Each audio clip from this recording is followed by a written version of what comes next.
Well, good morning, everybody. All right. It's nice to see you. I like to hang out at the new here table afterward. And you don't have to be new here to go say hi to me, but that's where I'm going to be after service. And I would so love to get to know you a little bit more, especially if we haven't met. That would be an honor for me to get to know you, to hear a little bit about what you like to do for fun, that sort of stuff. If you want to know those things about me, I'm happy to talk about them as well. But it would be really a privilege to get to know you this morning. I love Ephesians chapter 2. It's so good for a myriad of ways. But Ephesians is a letter that the Apostle Paul wrote to churches in Ephesus. And Ephesians chapter 2, oh man, it's like a feast. And it starts at the beginning by talking about our predicament apart from Jesus. But then, after that, it moves to, you know what? Jesus isn't the God who's like, hey, you got to get to me. Jesus is the God who's like, I'm going to come to you. And that's how God works. That's how the gospel works. It's not us making our way to God, but it's God making his way towards us. And so it's beautiful. But then there's a moment in Ephesians chapter 2, verse 19 that I wanted to read this morning.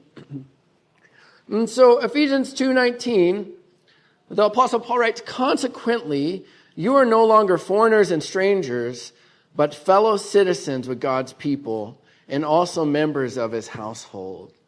I love that. Eugene Peterson paraphrases that this way. He says, that's plain enough, isn't it?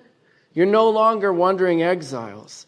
The kingdom of faith is now your home country. You're no longer strangers or outsiders. You belong here. With as much right to the name Christian as anyone, God is building a home. He's using us all, irrespective of how we got here and what he is building. Once strangers, now home. Oof, I love that. Now, in our New Testament, which is written in Greek, the word for hospitality literally means to welcome the stranger. Sometimes we think about hospitality as like being kind to friends or something. And that's cool. Be kind to your friends.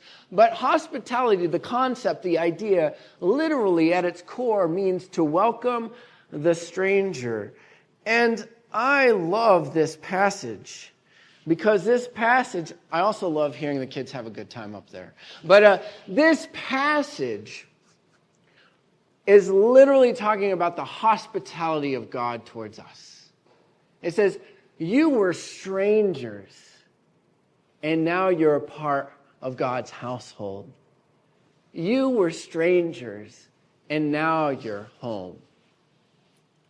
Oh, man. He's talking to us. We were strangers. You, me, us. We were strangers.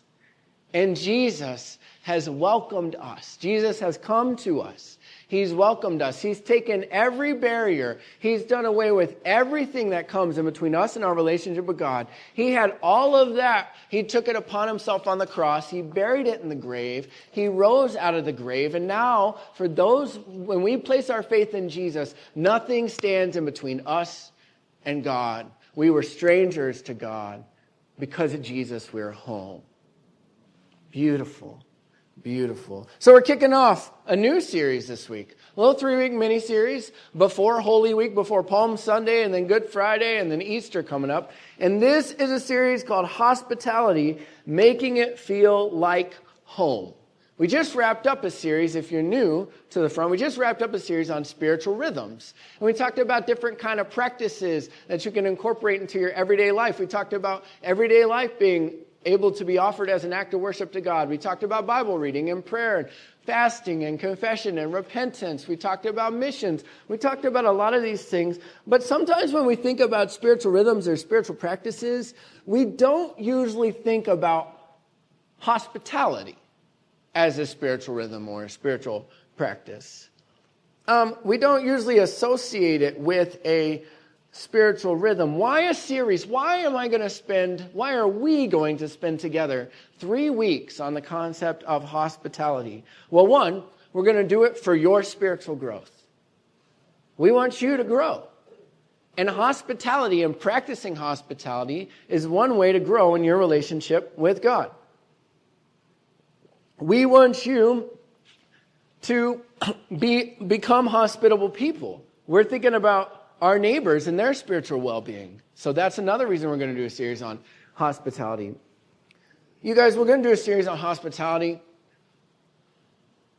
because I just sense, and I don't think I sense this, I think there's statistics to back this up. I sense a growing epidemic of loneliness and isolation in our culture. And I don't think I'm speaking about those people out there. I am. I'm also speaking about us in here. You know what I'm saying? That loneliness, that isolation, that what are we doing about, what can we do about this for our own sake, for the sake of others? And this is, I think that a series on hospitality will help us. In fact, I wanted to show you this clip really quick. So show that clip, Matt. There's no sound. I just love this. Be the friend you're looking for.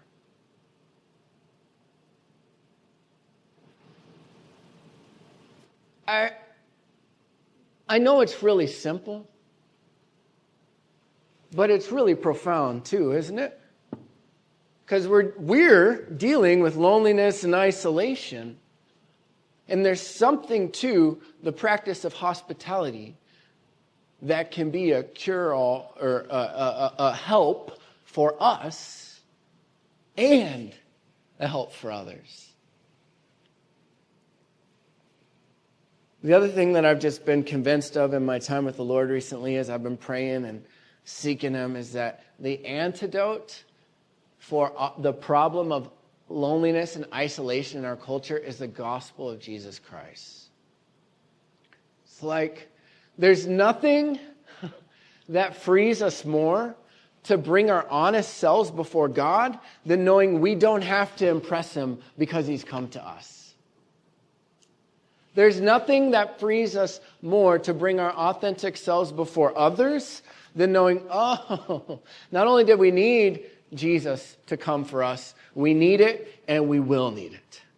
And so no longer do I have to keep a certain image in front of you, an image of kind of my ideal self and project it out and worry what people are going to think. But the gospel in its guts has the ability to free us into lives of community, not isolation.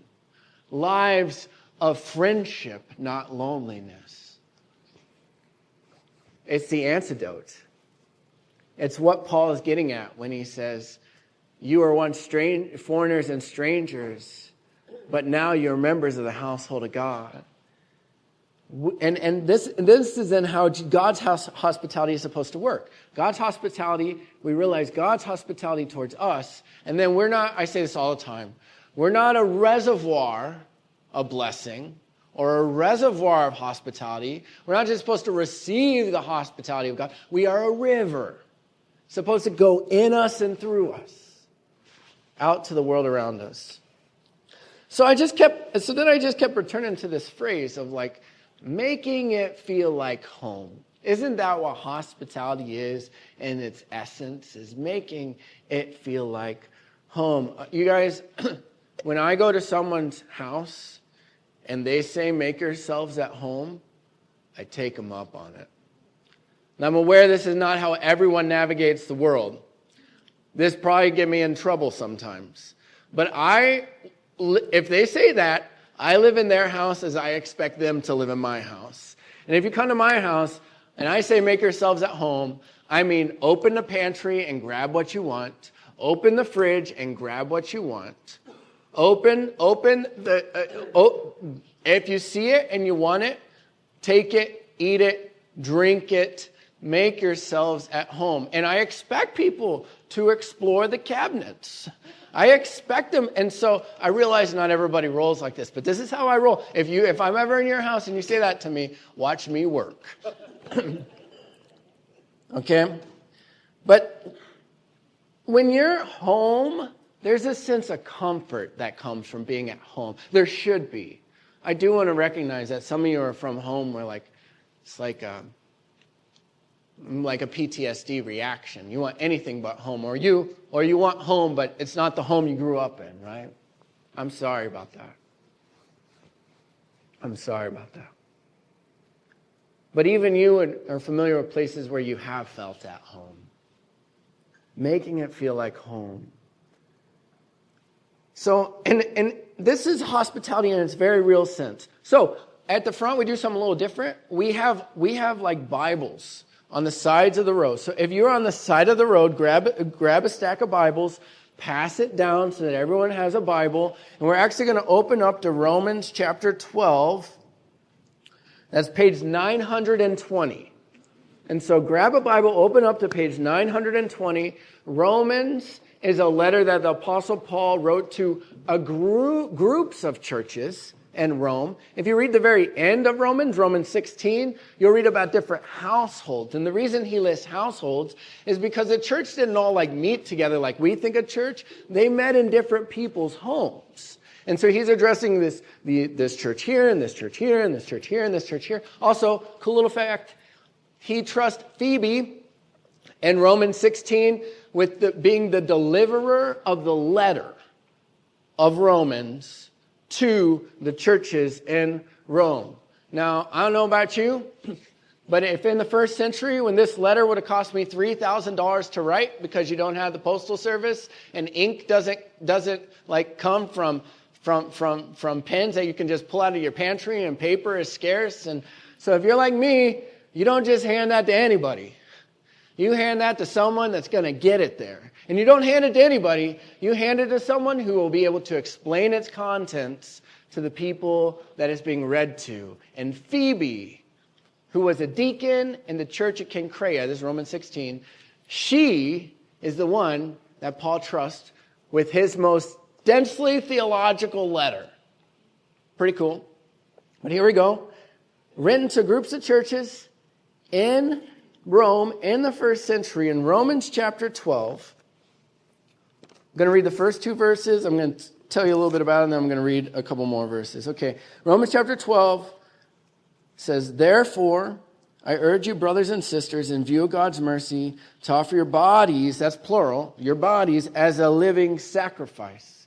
Though it's individuals, the sacrifice is together. It's like something you're doing as a community. Pretty cool.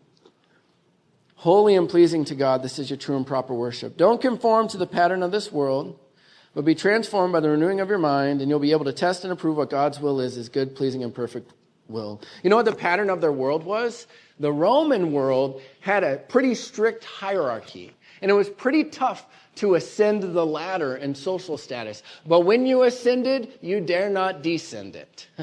And when you ascended, you were thought of as worth more. More value, more dignity, more respect, more honor. And the people who were higher on the ladder looked on the people who were lower, the poor, the outcast, the marginalized, the dying, and they didn't care about them. That was the Roman way. That's why Rome filled colosseums with people to watch other people kill each other. This was the Roman way. This was the way of their world. And Paul says, in the churches, it's going to work differently. And verses 3 through 8 are all about serving according to your gift, not according to your class. Serving according to your gifts, not according to how the world says you are supposed to operate. It works differently in Jesus' people. So that's verse 3 through 8. And those are if you're gifted in this way, serve in this way. If you're gifted in this way, serve in this way. But then, verse 9, he says, "Love must be sincere, hate what is evil, cling to what is good." So what he's done is he's transitioned from, well, if you're gifted in this way, serve in this way. Now he's addressing everybody in the room. Everybody in the rooms, as this letter's read by Phoebe. But anyway, love must be sincere, hate what is evil, cling to what is good. Be devoted to one another in love. Honor one another above yourselves. Never be lacking in zeal, but keep spiritual fervor, serving the Lord. Be joyful in hope, patient in affliction, faithful in prayer. Share with the Lord's people who are in need. Practice hospitality. Bless those who persecute you. He just keeps going. And he starts talking about life together, and then he transitions to even those who aren't a part of your community, like your posture towards them. And sandwiched in the middle of these two is the phrase, practice hospitality. He doesn't leave it as an option. He's not like, well, if you're gifted in hospitality, practice it. He's like, no, practice. Now, you know something else I love about that 2-word verse? He says, practice. We're talking about practice, not a game, but practice. If you guys don't know that, that's fine. That's the old Allen Iverson bit from 20 years ago. But practice is a good word, because it doesn't mean we're professionals. It doesn't mean we're excellent. It means we practice this. We grow in it. We get better at it. Practice hospitality. And so this morning, we're not just talking about making it feel at home, but every Sunday of this series on hospitality, we're going to be talking about a specific avenue of hospitality. This morning, we're going to be talking about making Sundays feel like home. Next week, we're going to be talking about making our neighbors feel at home. The following, we're going to be talking about making every place feel like home, that we take the presence of God wherever we go. But this morning, we're talking specifically about Sundays. And you know the thing I love about Sundays, church? This practice. It's a laboratory, baby. We actually get to try stuff out here. You want to grow in hospitality on the outside? You get to practice it on Sunday morning here. You want to grow in connecting with people that you maybe don't know before? You get to practice it here. This is literally the laboratory of God's people to learn how to live into the life God is calling us to live into. I love that. I want to show you another video clip. Just wait 1 second, Matt, but I'm about to cue it up. I saw this on Instagram. This is from like some little youth group on in California or something, but it went viral, so it popped up on my Instagram. I'm like, oh man, that's really good. And so here's this viral video from this little youth group that barely has any followers on Instagram, but this one video hits, and I think you'll understand why. Go ahead.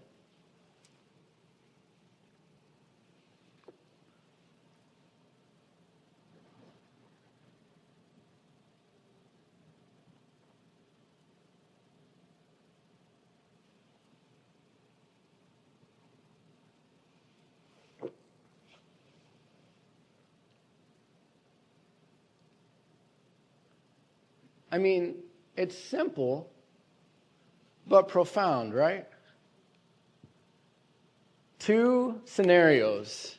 One where someone's hovering and you invite them in. And another, the same scenario where someone's hovering and you miss them. I love that.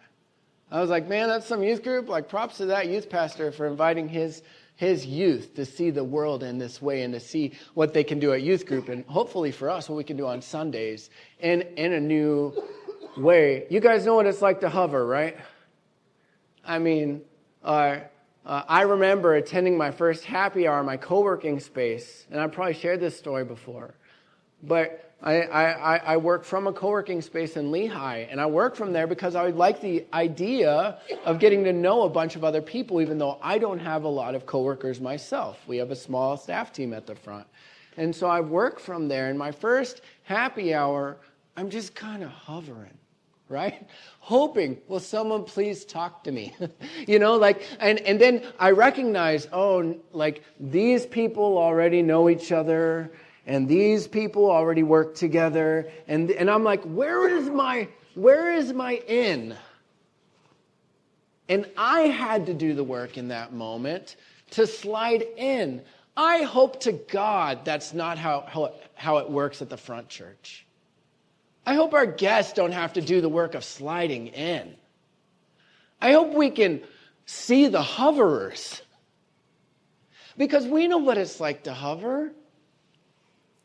Now, you might not know their stories, but you know your own story.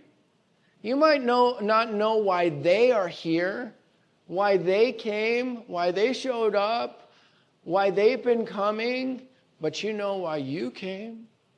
You know why you showed up. You know why you've been coming. Maybe the same for them. Paul doesn't get us off the hook in Romans. He doesn't say those who are gifted in hospitality practice hospitality. No, he already did his gift list. He says practice hospitality. And I think it helps because, man, if you read all of Romans, you realize that Romans 12 was after some real good stuff, okay? And like the end of Romans 11, Paul can't even contain himself with the beauty and majesty and glory of Jesus. And he's like, what can separate us from the love of God? Can heights or depths? Or he just lists on and about how beautiful the gospel is, how beautiful Jesus is. And then in light of the beauty of Jesus, therefore, offer your bodies as living sacrifices. In light of that beauty, therefore, practice hospitality. And so Paul, it's just it's that Ephesians 2:19 again. It's don't just practice hospitality. Remember, you were the strangers and you were the foreigners, and now you've been welcomed home by God.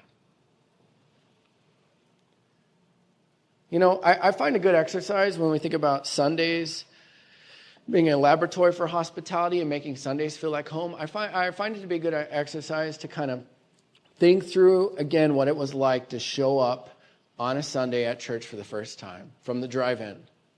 Maybe you got lucky and your kids and your wife weren't yelling at each other in the van, right, on the way here. Maybe it was the perfect morning. And like you arrive and you're like, oh, you know, and it was like, but I imagine most of us, that first time there's some tension, there's some scariness, there's some, I don't know how this is going to go, but we're going to give it a shot, you know, and then maybe you had a difficult morning with your kids and you arrived, like, remember that. And remember, like, we don't know how people come here. But they're not unlike us. And then think about them coming through the doors. And like Angel, our volunteer coordinator, has said, like, it is a failure if someone makes it from front door to auditorium and no one says hi. That's a good word, Angel. That'll preach. Maybe you'll preach someday, Angel. Where you at? Oh, yeah. But when it becomes home, we get to places and relationships where we can talk about anything. That takes time, but we get there. When it becomes home, isolation and loneliness become less and less descriptive of our existence. When it becomes home, we begin to not just know and experience Jesus' love from Jesus himself, but we begin to experience and know Jesus' love through his people. And hey, this one might be a little tough, but when it becomes home, we also get to have some conversations we might not have if it weren't home. Y'all picking up what I'm laying down there? Like, I mean, I remember my seminary cohort. We did 4 years, every single course together, same 20 classmates, okay? And seminary is a master's level education in our Christian tradition. And so 4 years, every one course a quarter, every quarter, same people. Beginning of that, we're tiptoeing. We don't really know who's in the room. End of it, we're like yelling and screaming at each other, you know? But it's because we became family. We became home. There was a security of relationship with one another where we could be honest with each other. You know what moves my heart towards hospitality? Prayer. I start praying for my neighbors. I start praying for the people I meet on Sunday mornings. I start praying for my coworkers. And then I realize, the people around me on Sundays, they're other people's neighbors. They're other people's coworkers. They're other people's friends. They're other people's family members. I've been praying for mine. They've been praying for theirs, and we're together. That moves me towards a hospitable posture. And remembering, Jesus, I was once a stranger, but because of you, now I'm home. So obstacles to our hospitalities, or at the front, we like to ask the question, what is my next step? On those Connect cards, you actually have a next step option, and there's a few check boxes, but there's also a blank. You could use that. Man, you could drop those Connect cards off for us to see. You could also just take it home if you need it. You don't want us to see it, but you need it. You could take it home, and it could be a memento for you. But what is my next step? The obstacle, most of the time when it comes to us practicing hospitality, the obstacle for me most of the time is my own heart. I don't want to.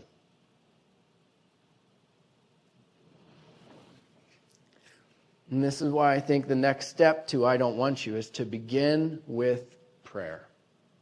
Just start praying for people and see what happens. Now every week I'm going to tell you about this.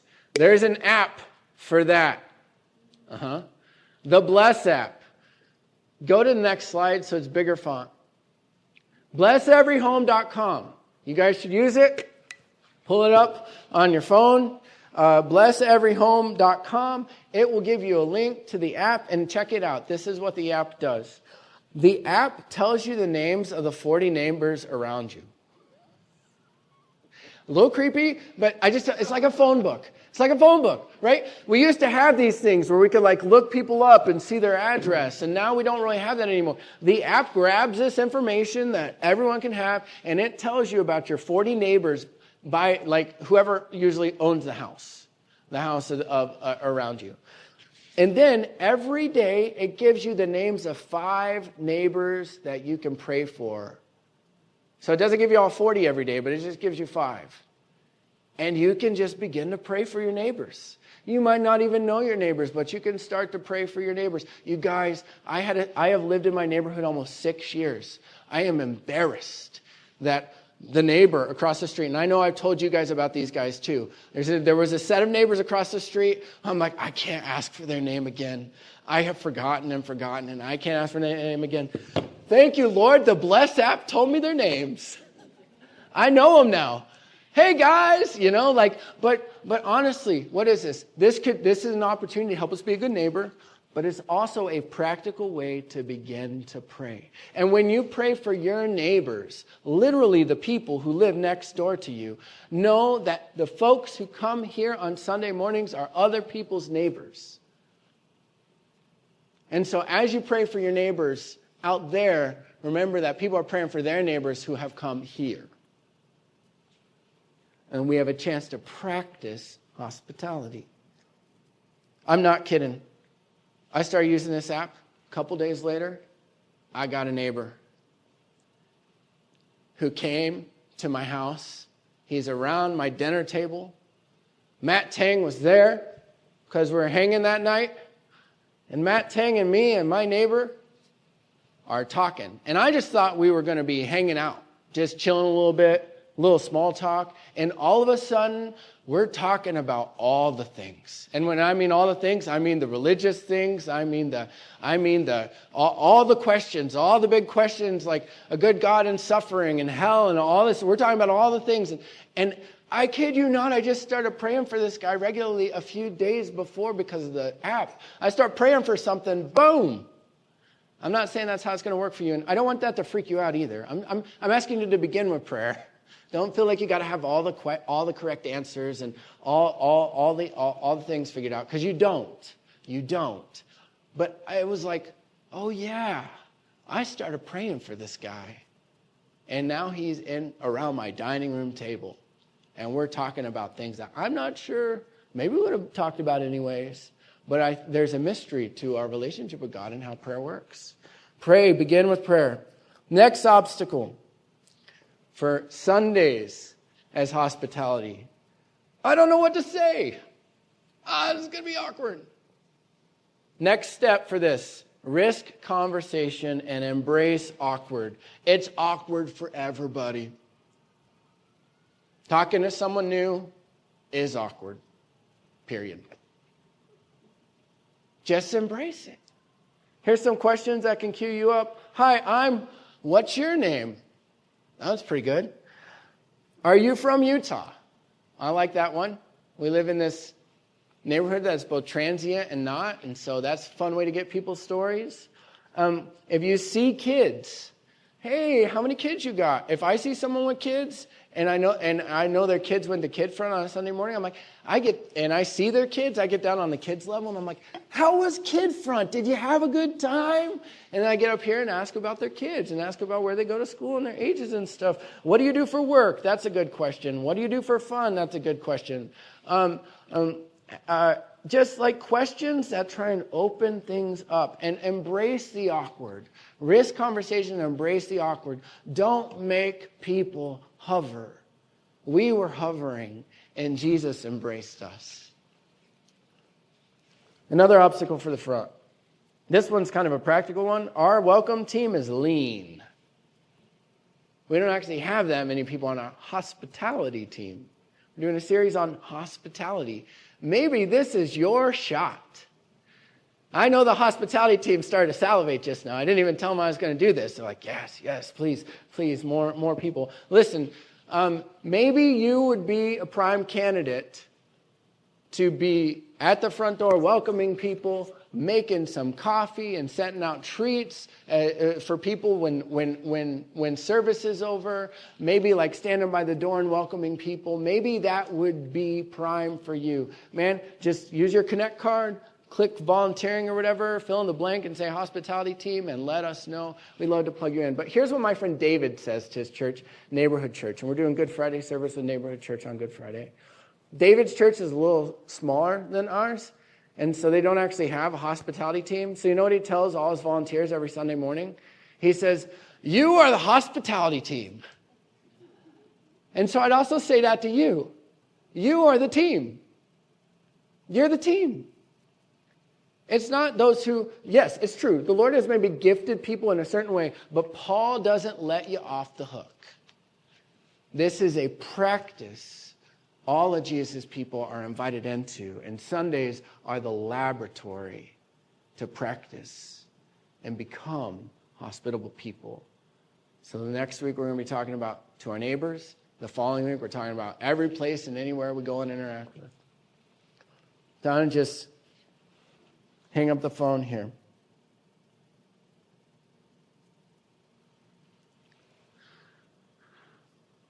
Jesus came to interrupt your cycle of isolation and loneliness.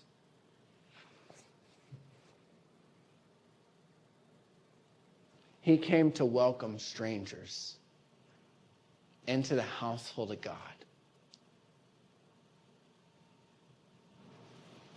And I don't know about you, but there are times, there's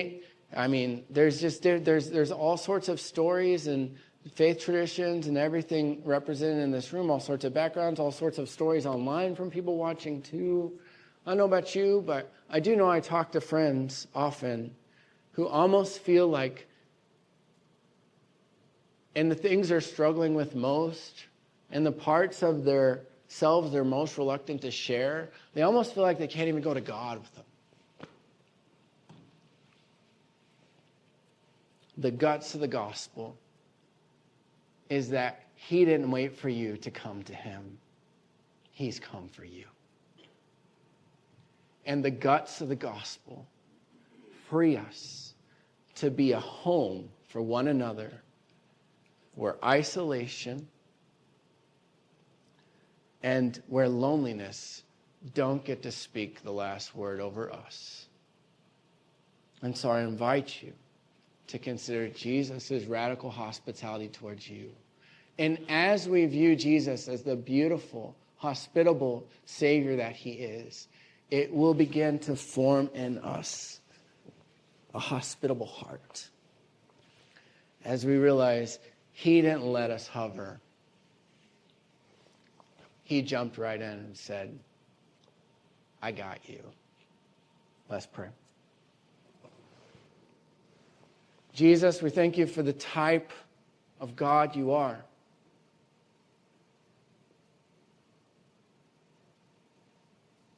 Our hospitable God.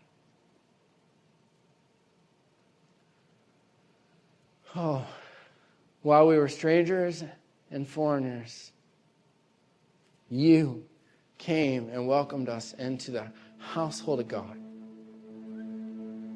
You didn't wait for us. You came for us. You knew that we were in such a predicament that we absolutely needed you to come.